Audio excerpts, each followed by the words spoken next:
જે ખાલી બૂથના કાર્યકર્તાનું અમારું ક્ષેત્રીય સંમેલન હતું એ પણ દક્ષિણ ગુજરાતમાંથી જ બધા આવ્યા હતા અને ખૂબ મોટી સંખ્યામાં લોકોની ઉપસ્થિતિ હતી. એના પરથી અમે ચોક્કસ માનીએ છીએ આવનારી તાલુકા, જિલ્લા અને નગરપાલિકા, મહાનગરપાલિકાની ચૂંટણીઓ છે એ અમે બધા ખૂબ સારી રીતે લડીશું. બધી જ બેઠક સ્વતંત્ર રીતે લડીશું અને ગુજરાતની જનતાને પણ અમે અપીલ કરીએ છીએ. આગળ 50 વર્ષ તમે કોંગ્રેસને આપ્યા, 30 વર્ષ ભારતીય જનતા પાર્ટીને આપ્યા, પછી પણ આજે ખેડૂત દુઃખી છે, આજે શિક્ષિત બેરોજગાર છે, આજે શ્રમિકને એનું વળતર નથી મળતું, આજે મજૂરિયાને એનું રણ બસેરા નથી મળતું, આજે એ પણ આદિવાસી હોય, દલિત હોય, વંચિત હોય કે યુવા હોય, બધા જ આંદોલન કરી રહ્યા છે. કોઈને ન્યાય નથી મળતો અને વિપક્ષના લોકોને પોલીસનો ઉપયોગ કરીને દબાવવામાં આવે છે, ખોટા કેસ કરવામાં આવે છે. બસ એક મોકો સ્થાનિક સ્વરાજની ચૂંટણીમાં આમ આદમી પાર્ટીને આપો અને આવનારા દિવસોમાં અમે ચોક્કસ તમારા વિશ્વાસ પર ખરા ઉતરીશું એ આપના માધ્યમથી કહેવા માંગીએ છીએ.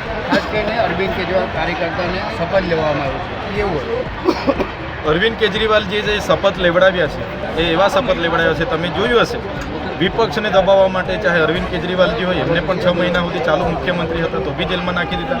હું આજે ચાલુ ધારાસભ્ય છું, મારા ડેડિયાપાડામાં મને પ્રતિબંધ છે, મારાથી ત્યાં જવાતું નથી.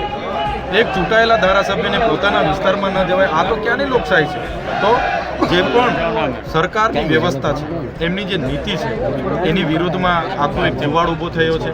આજે પ્રજાના ટેક્સનું બજેટ બને છે, એ બજેટ ઉદ્યોગપતિઓના ઇશારે બને છે, એમના એનજીઓ, કોન્ટ્રાક્ટરો, એમના અધિકારીઓ, નેતાઓના ઇશારે બને છે અને ગરીબ વ્યક્તિને આજે પણ એમનો પોતાનો પ્લોટ નથી, એનું પોતાનું આવાસ નથી, રોજગારી નથી યુવાનોને. તો એ બધા જ મુદ્દાઓને લઈને અમે લોકોની વચ્ચે જઈશું અને ચોક્કસ પરિવર્તન આવશે.